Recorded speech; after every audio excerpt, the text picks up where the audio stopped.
Chapter 26. Then Job replied, How you have helped the powerless, how you have saved the arm that is feeble. What advice you have offered to one without wisdom, and what great insight you have displayed. Who has helped you utter these words, and whose spirit spoke from your mouth? The dead are in deep anguish, as beneath the waters and all that live in them. Death is naked before God. Destruction lies uncovered. He spreads out the northern skies over empty space. He suspends the earth over nothing. He wraps up the waters in his clouds, yet the clouds do not burst under their weight. He covers the face of the full moon, spreading his clouds over it. He marks out the horizon on the face of the waters for a boundary between light and darkness. The pillars of the heavens quake, aghast at his rebuke. By his power he churned up the sea. By his wisdom he cut Rahab to pieces. By his breath the skies became fair. His hand pierced the gliding serpent. And these are but the outer fringes of his works. How faint the whisper we hear of him. Who then can understand? Chapter 27. And Job continued his discourse. As surely as God lives, who has denied me justice, the Almighty, who has made me taste the bitterness of soul, as long as I have life within me, the breath of God in my nostrils, my lips will not speak wickedness, and my tongue will utter no deceit. I will never admit you are in the right. Till I die, I will not deny my integrity. I will maintain my righteousness and never let go of it. My conscience will not reproach me as long as I live. May my enemies be like the wicked, my adversaries like the unjust. For what hope has the godless when he is cut off, when God takes away his life? Does God listen to his cry when distress comes upon him? Will he find delight in the Almighty? Will he call upon God at all times?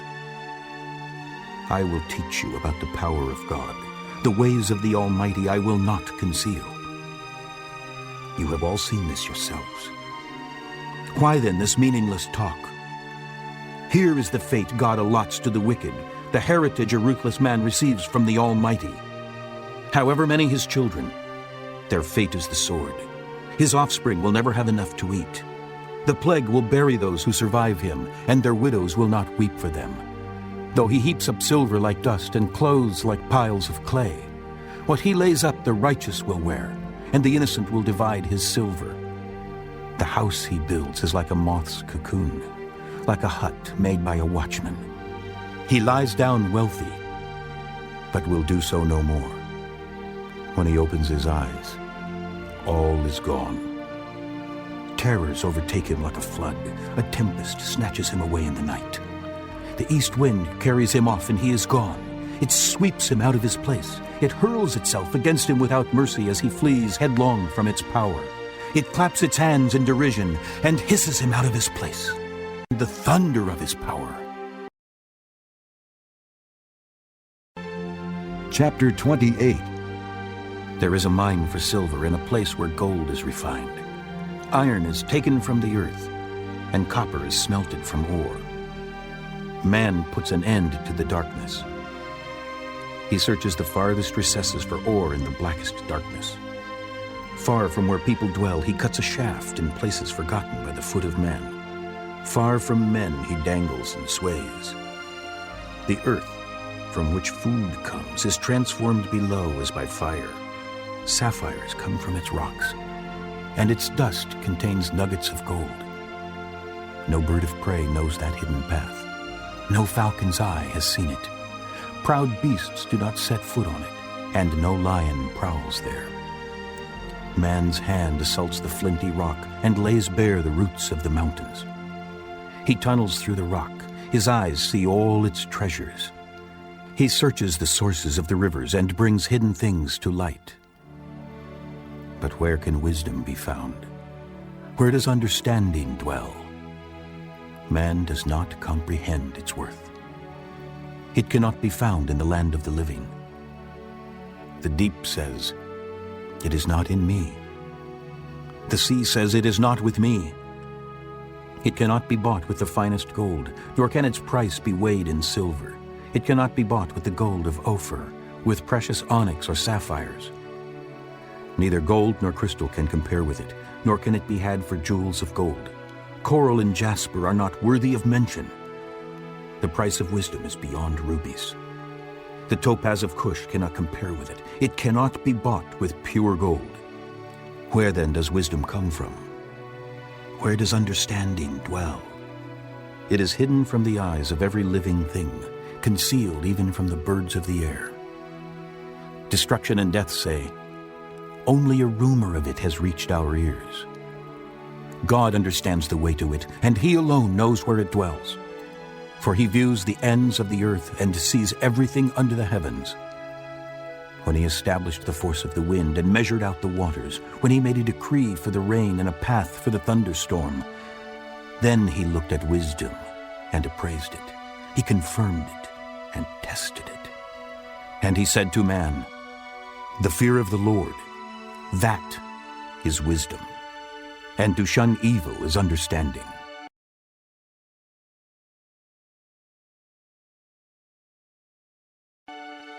Chapter 29.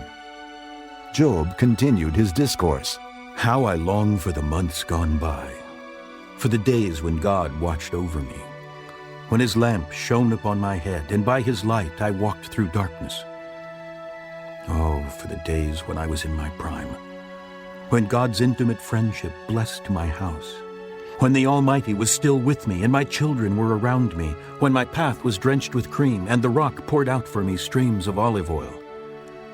When I went to the gate of the city and took my seat in the public square, the young men saw me and stepped aside, and the old men rose to their feet. The chief men refrained from speaking and covered their mouths with their hands. The voices of the nobles were hushed, and their tongues stuck to the roof of their mouths. Whoever heard me spoke well of me, and those who saw me commended me, because I rescued the poor who cried for help, and the fatherless who had none to assist him. The man who was dying blessed me. I made the widow's heart sing. I put on righteousness as my clothing. Justice was my robe and my turban. I was eyes to the blind and feet to the lame. I was a father to the needy. I took up the case of the stranger. I broke the fangs of the wicked and snatched the victims from their teeth. I thought, I will die in my own house. My days are as numerous as the grains of sand. My roots will reach to the water, and the dew will lie all night on my branches. My glory will remain fresh in me, the bow ever new in my hand.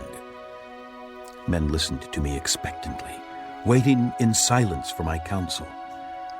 After I had spoken, they spoke no more. My words fell gently on their ears. They waited for me as for showers and drank in my words as the spring rain. When I smiled at them, they scarcely believed it. The light of my face was precious to them. I chose the way for them and sat as their chief. I dwelt as a king among his troops.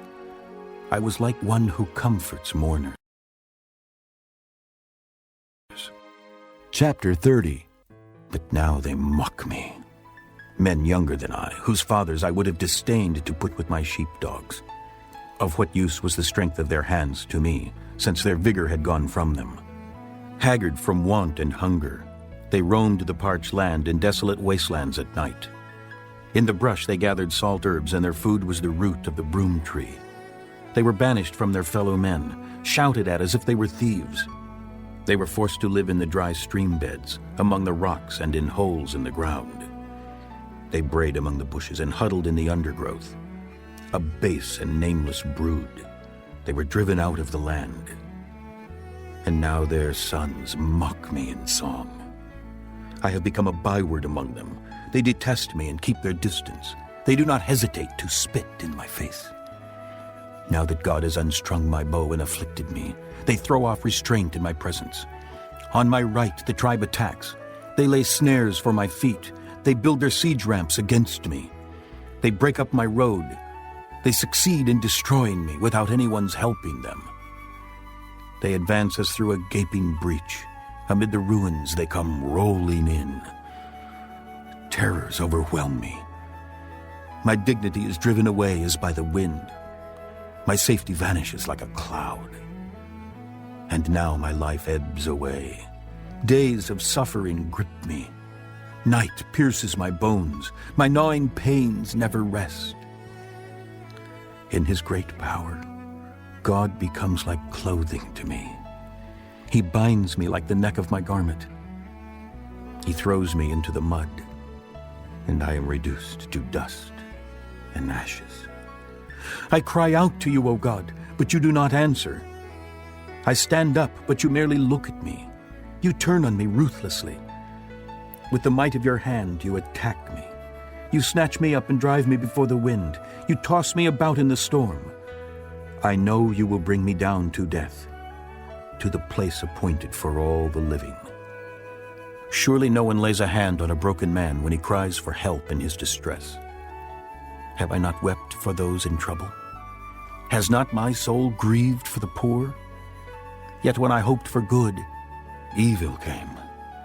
When I looked for light, then came darkness. The churning inside me never stops. Days of suffering confront me. I go about blackened, but not by the sun. I stand up in the assembly and cry for help. I have become a brother of jackals, a companion of owls. My skin grows black and peels. My body burns with fever. My harp is tuned to mourning, and my flute to the sound of wailing.